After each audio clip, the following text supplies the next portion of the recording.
তওবা কতবার প্রযোজ্য হবে একই ব্যাপারে? খুবই সুন্দর একটা প্রশ্ন। একই গুনাহ একবার করে আল্লাহর কাছে মাপ চাইলাম, ফিরে আসলাম, আবার করলাম, এভাবে কতবার চলতে পারে? সর্বোচ্চ কতবার হলে আল্লাহ মাফ করবেন, এরপরে আর মাফ করবেন না?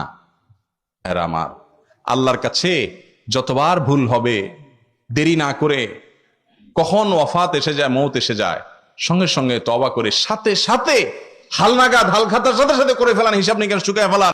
বুঝতে পারছেন যে আপনি অন্যায় করছেন, হারাম কাজ করছেন, আল্লাহর হুকুম লঙ্ঘন করছেন, সাথে সাথে লগে লগে আল্লাহর সাথে কথা বলা শুরু করে দেন। উজুও দরকার নাই, আল্লাহ মাফ করে দেন, আপনি আল্লাহর কাছে ক্ষমা চান।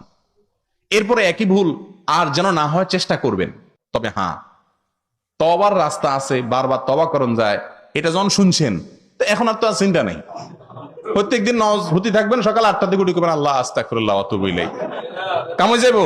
আল্লাহ তাআলা তাওয়াব, সেটা ঠিক আছে, কিন্তু জানে শুনি ঠান্ডা মাথায় গুনাহ করবেন। জানে শুনি ঠান্ডা মাথায় গুনাহ করলে আস্তে আস্তে আল্লাহর প্রতি বেপরোয়া ভাব চলে আসে, যেটা শয়তানের মধ্যে আসছে, এটা পরে তওবা নসিব হয় না, বেঈমান হয়ে চলে যায়। এজন্য সাবধান। তবে হ্যাঁ, আল্লাহ তাআলা বারবার তওবা কবুল করেন।